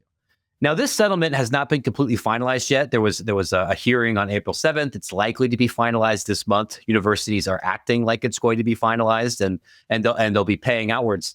They wanted to do it because if this goes to court and the NCAA loses and they have to pay treble damages, it will literally bankrupt the NCAA. We will be looking at damages north of $5-6 billion. Nobody can afford to pay that, and that's the end of the game. So the hope here is to let some steam, out of the kettle a little bit, regain some control over this ecosystem, pay some back damages to previous athletes, and then the hope is from the NCAA and power conferences that they can get Congress to give them a limited antitrust exemption to allow this to function essentially as a collective bargaining agreement. Because if they don't, someone else is going to sue them 3 days after the settlement is approved, and you're right back at square one. And so the implications for that, then, there's this $20 million that I think, is it in July that it's supposed to July 1, assuming this is approved this month. And so the way that will play out is each school theoretically, but ultimately each conference gets to decide how they're going to allocate those dollars. And it's 20 million. Is it across, like, who does that include? Is that it all includes everybody? Not just the football team. It's your whole athletic department. Oh, sure. But school-wise, is that just football programs, or is it all 350 programs? No, well, it's so everybody that's in one of the power leagues is mandated to opt in. Everybody else in Division I can opt in if they want to. And so what you're seeing from a lot of the schools that don't have football is they'll say, we're going to opt in. We don't have to pay $20 million. We could pay $4 million. And we're going to spread that smaller amount of money among a smaller amount of athletes. There are some schools saying, we're going to opt in and we'll pay $8 million to basketball only, which for the other schools that have a football program, there's kind of this allocation decision of how do you split the pie? And I guess as you think about like the revenue, we sort of talked about high level, the different components and the profit associated with it, but revenue generation, do you have a rough back of the envelope of how the split kind of break down? So actually, I think this is a fascinating conversation because the motivations really do vary a lot from school to school. There is a kind of rough back of the napkin formula that a lot of power schools are using, which is we're going to do roughly 75% for football, roughly 15% for men's basketball, roughly 5% for women's basketball, and 5% for everything else. Which generally tracks, as I understand it, directionally, that's the revenue split-ish. Ish. Yeah, but I'll give you an example. Not far from my neck of the woods, right? University of Wisconsin does not have a women's basketball tradition of note, and they're in a very, very competitive women's basketball conference. However, Wisconsin has a dynamite women's volleyball program. Will compete for national titles, sells 9,000 tickets plus, it will be on Fox, will be on FS1, will be on linear television, very big deal. They're also the current defending national champions in women's hockey, and they've been a top 2, top 3 program for the last 5-6 years. That's very important to Wisconsin as a school. So do you look at this and think, maybe I give my women's basketball team almost nothing? Because I could give them 5% and they'll still get turned into hamburger by Iowa, Ohio State, Indiana, and UCLA. But I could take that money where it could go further towards my championship aspirations in volleyball or hockey. Iowa has a wrestling program that generates revenue, that's on pay-per-view, that's on linear television, wins national championships, and is a culturally very important thing there. Iowa's going to have to spend $1 million on men's wrestling if they want to be successful. And I think another kind of Moneyball angle to all this would be some schools out and say the Big West, your UC Irvines, your Riversides, your Long Beach States, and these schools have basketball, And sometimes they're okay. Every once in a while they win a tournament game, but you're not likely to make the Sweet 16 out of the Big West. But they have great college baseball. They host regionals. In our lifetime, Big West teams have won national titles in baseball. Do I expect Long Beach or Fullerton or Santa Barbara to have a bigger baseball budget than Penn State or Ohio State, whose baseball sucks ass because it's winter until like late May here in the Midwest? Yeah. So you have this written out in pencil, but every school has to then figure out beyond, do I have the infrastructure to pay this to the right people? But how do I move it around? Yeah. The SEC is mandating, I think they all agreed to a certain split as I understood it. But how, or maybe not, maybe I'm wrong. No, as I understood it, what the SEC said was, we're all going to offer the same number of football scholarships. You can offer up to 105. For this year, they're all going to stay at 85. And I expect very, very few schools to go to 105. But the SEC schools also offer different sports. And so some, like LSU, for example, might decide we're going to spend more on women's gymnastics. Arkansas will probably spend a little bit more on baseball. Who knows what Vanderbilt's going to do, right? And it'll move around a little bit. And there will be marketing dollars and stuff outside the cap to fill in some of those gaps. I don't think this is going to look exactly the same everywhere. But I can't imagine anybody, certainly in the Power Four, saying, we're only going to give 20% to football. There's just too many people on the roster. Like, you have to allocate a disproportionate amount of your salary cap because you got to pay 85 guys. And how does the bagman world play into this as you sort of look forward? And there's the concept of an NCAA clearinghouse. Like, how do you think that world ends up evolving? Logan, it's a great question. And here's my honest to God answer. Anybody who tells you they know exactly how it's going to work is trying to sell you software. We don't really know. We know that there is a clearinghouse that's going to be administered by Deloitte and that's empowered by the major conferences, that's supposed to track every single NIL deal over $600, make sure it lines up with fair market value, and potentially invalidate deals that do not. And so to give this specific example we talked about, there's a $20 million pool that's getting broken up however we decide through the university directly. And university needs to come up with ways of paying that. Theoretically, they should be able to do it because they have television rights. And some people are putting logos on fields and whatever. There's a bunch of different ways to get that. Then there's this true marketing, but that's essentially a pay to play plus or minus. And I think at an individual level, the schools get to allocate that both within the sports, but then within the players as they however they want. There's no fair market value analysis for anything that comes directly from the school. The quarterback will probably end up making, 50% or 30% or something akin to the NFL. Maybe, who knows how that's going to end up playing out, at least within the football. But though people will make different decisions there. Then there's still this concept of traditional name, image, and likeness deals. And the actual marketing rights, if people have ever seen Heisman House or the Dr. Pepper commercial or whatever those things are. And the enforcement of this is going through this Deloitte clearinghouse entity, which theoretically will go back to Tyson's Chicken or Walmart and say, hey, you signed here for $100,000 for this running back to show up and shake hands and kiss babies. And that's not fair market value based on his social media followers. And we're sort of back to limiting the earning potential of an individual in some ways here. That's right. So here's the question. On one hand, what you described, I imagine the second that clearinghouse goes to Walmart and says, hey, couldn't help but notice you paid Bruno Mars $90,000 to give a concert and you're paying $125,000 for this running back to sign autographs. Like, I call BS. As soon as they flag that deal, there's a lawsuit. And it's entirely possible that a judge will say, yeah, that is an unfair restraint of trade. Like, there's no CBA here. Throw this whole thing out. Or Congress might say it's okay. And they might basically turn that House settlement into federal law. Congress could pass a law that says, I don't care what the court system says. College athletes aren't employees. And the NCAA doesn't enforce this stuff. Now the Federal Trade Commission does. And the NCAA has been asking for that for a couple of years. It wasn't possible in split Congress, but Republicans control everything now. And I don't think I'm being particularly partisan when I say this particular Congress, not big fans of organized labor, not big fans of parliamentary procedure. So if the White House says this is a priority, or if Ted Cruz says this is a priority, that could really happen. And then the clearinghouse is empowered somewhat by the federal regulatory state, and it becomes a thing. We really don't know. I think that adds to some of the frustration of risk management here on behalf of schools or agents or anybody else. Whatever the rules are now might not necessarily be the rules in 4 or 5 months. It would be like trying to run a business where you're doing import and exporting out of Vietnam right now. I don't know what the rules are going to be.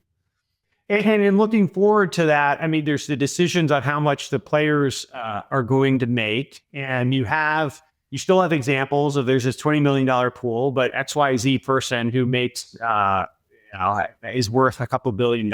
If they want to pay to have the best running back on the team, it's still back to this concept of who is the NCAA from an enforcement body to limit this. And as you're making these decisions or recruiting these players, as we sit here in April of 2025, people are promising deals under some mix. Some people are totally by the letter of the law saying, hey, we're going to pay out exactly those $20 million and then what we can actually get to in terms of true marketing deals as well. And some people, Phil Knight at Oregon, are saying, who are you to tell me what Nike can spend on these players? And they're saying, well, that $20 million number is great, but here's another 10, 50, $20 million on top of this to fill the rest of the roster. And so we're sort of headed to this, and who knows on the playoff? Maybe these players will be ruled ineligible. Maybe there'll be failed payments that end up coming through. It's just, we're sort of back to,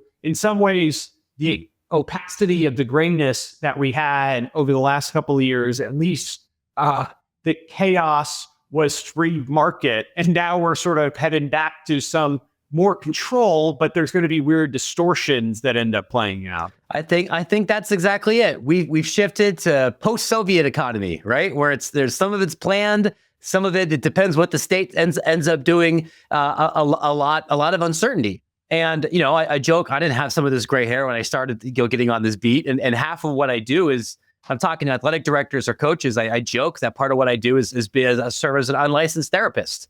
We'll turn off the recorder, and if you want to just yell for an hour because you're trying to make policy when you have no idea what the regulatory rules are going to be, it's very frustrating. And I think people that have covered other industries where that's been the case are frustrating. That's where we are in college sports right now. Are we heading to a world of athletes no longer being students in your mind? I don't think that's as likely, but I don't think it's an impossibility. At some point, we all kind of have to sit and be really honest with ourselves about what are the red lines that make college sports and a fundamentally different product from the NFL. And for a while, you would hear people say like, no, it's because they're playing for the love of the game or for Old State U, rather than for money. And now they're playing for money, and people still seem to like college football just fine. I don't know if they're no longer students at any level, if that changes things, or if Florida State becomes, the Florida State Football Club as part of this BlackRock sponsored Super League that just pays a licensing fee to Florida State University for the IP and playing at Doak Campbell.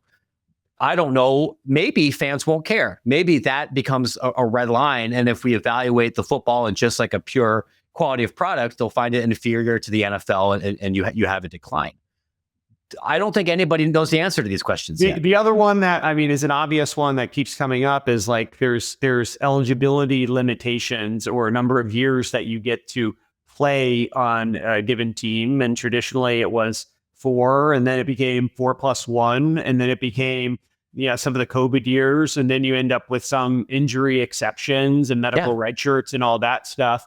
And you can make a very easy intellectual argument that like, hey, Diego Pavia, the quarterback of Vanderbilt this past year, is a probably objectively maybe 5'10" quarterback who happens to be a very good college quarterback, but has no potential to go in the pros. And so he can come back and make $1 million a year playing at Vanderbilt and running around and helping them win games. And who's to say that he shouldn't be allowed to play when he's 24, 25, 26, 27, 28, 29? Like, where is the bright line of what we're talking about here? Because you literally are limiting his earning potential by saying, hey, you can no longer play college football. Yeah, and in the past, the courts would say that there's some pro-competitive benefit for having some of these eligibility rules and would give the NCAA some deference. That's been chipped away a little bit. Part of Diego specifically, his argument is, I played part of my career in JUCO. That's not even an NCAA thing. Nothing else. Just don't count that year. Just like, we wouldn't count playing in like Oak Park or like a military prep school or something necessarily. Like that, yeah. And then we're going to do that, what about Division II, where, I had to paint the lines on the baseball diamond before I got to go play. And that's clearly not the same thing.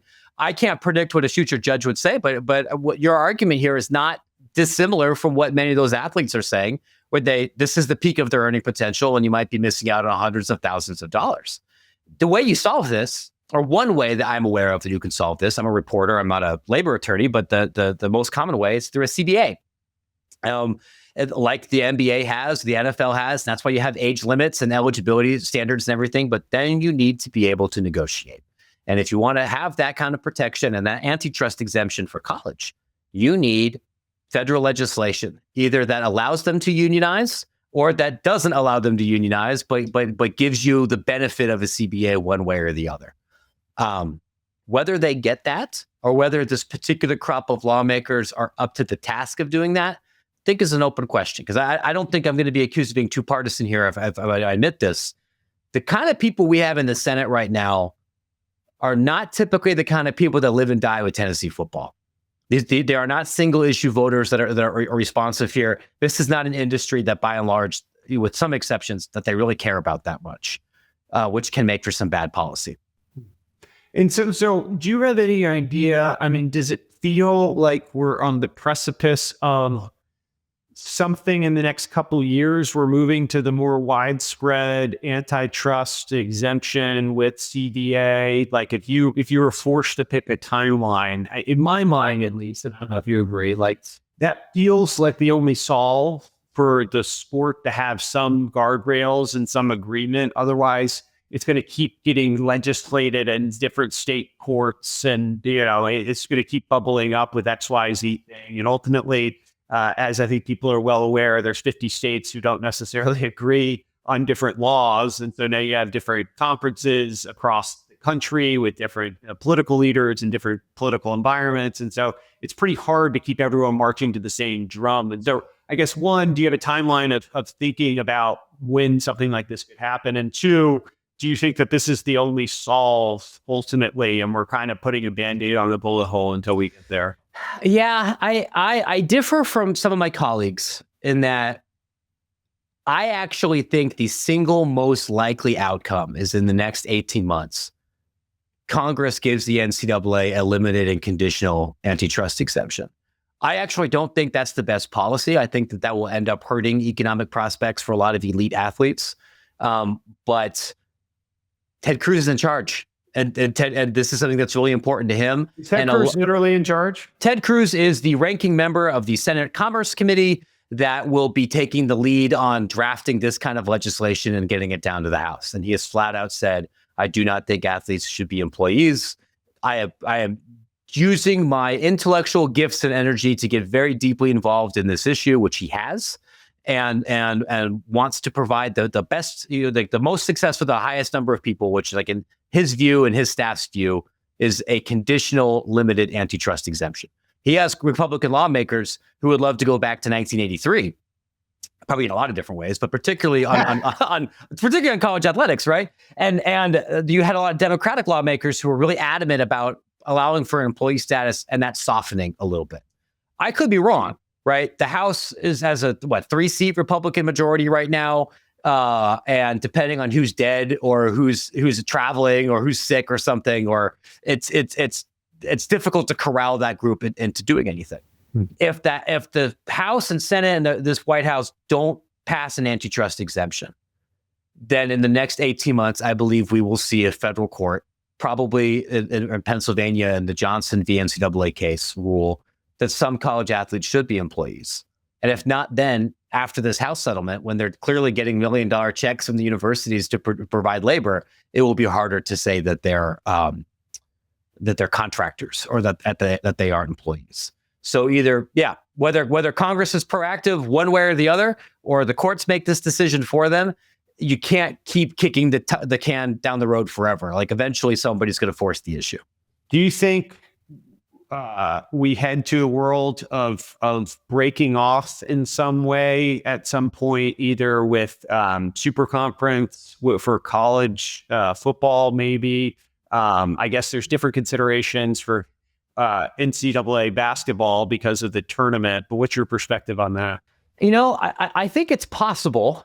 I'm not ready to say it's inevitable or even the most likely outcome. And I think part of that is we've now had a couple of private equity groups and institutional investors kind of kick the tires on this. And I've listened to some of their pitches and I've followed some of their pitches and read those. But part of the challenge is if you're going to make this kind of investment into a super league or to buy a chunk of the assets of an athletic department, you're doing this to make money. Unless you're the Saudis, when you're doing it for sports washing, and then it's pretty hard to buy a U.S. state asset the same way. But if you're BlackRock or somebody, you're trying to make money doing this. And then when you look at the actual balance sheet of some of these athletic departments, and you really look at the real numbers, and you go, "Oh my God, this is worse than I thought." And then, can I flip this? What's the liquidity of this kind of investment? Who can I sell this to? Because you can't buy 15% of Florida State football. You could buy 15% of a new LLC that Florida State spins off that contains its media and ticket and sponsorship assets.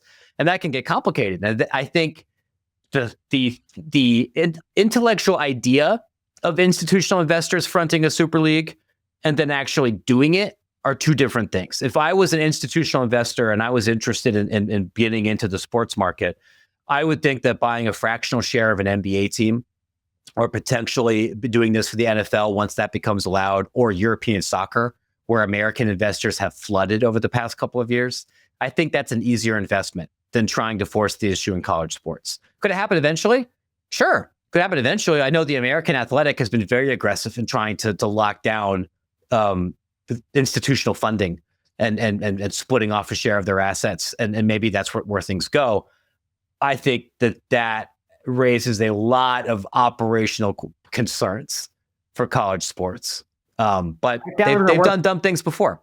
I found that what can be sold off and collateralized in some way ultimately will find a way. At least once. Yeah. Yeah. And it seems crazy to me that you would buy into the annuity that is, Florida State's TV rights deals, but in some ways they have a unique set of circumstances that they want out of their conference, and they have a bunch of. It's not dissimilar to a SaaS contract in some ways. They have long-term locked-in contract, and if they can take 90 cents on the dollar or 80 cents on the dollar today versus waiting for it to pay out over the course of the next 10 years, they might be willing to do it. And so, and because specific to Florida State, and which might be different from a SaaS investment, maybe not, you know that better than I would, but it might be a 40-year deal. In 4 years, the president of that school's gone. The athletic director is gone. All of the coaches are fired. Anybody that had any semblance of crafting the deal on the university side's gone. The people on the other end, they're still there. And you might get all the glory for cutting the ribbons and doing the SEC press conference, and then you bounce, and then your predecessor sits in there and realizes, like, oh my God, what have I done? I think about this a lot because in Chicago, we did this with our parking meters, where we sold everything for like a 99-year lease to the UAE. And then once we spent the upfront money, and now we're stuck forever. And you can't close down a street, or if you do street parking, it goes to somebody in a foreign country, or we have that with toll roads. Didn't stop the lawmakers in the beginning, might not stop Florida State now. Anything else that you're thinking about right now that we didn't hit on? Yeah, I think we got to a lot over the last 2 hours, right? Like this is, I would say, it can be frustrating if you're in this industry or if you're reporting on it and covering it, because things change so much. And because the financial and accounting rules are very different from some of the other industries that you might be familiar with, you might be covering. But like with anything else, when there's a lot of chaos or changes, there's also some potential opportunities.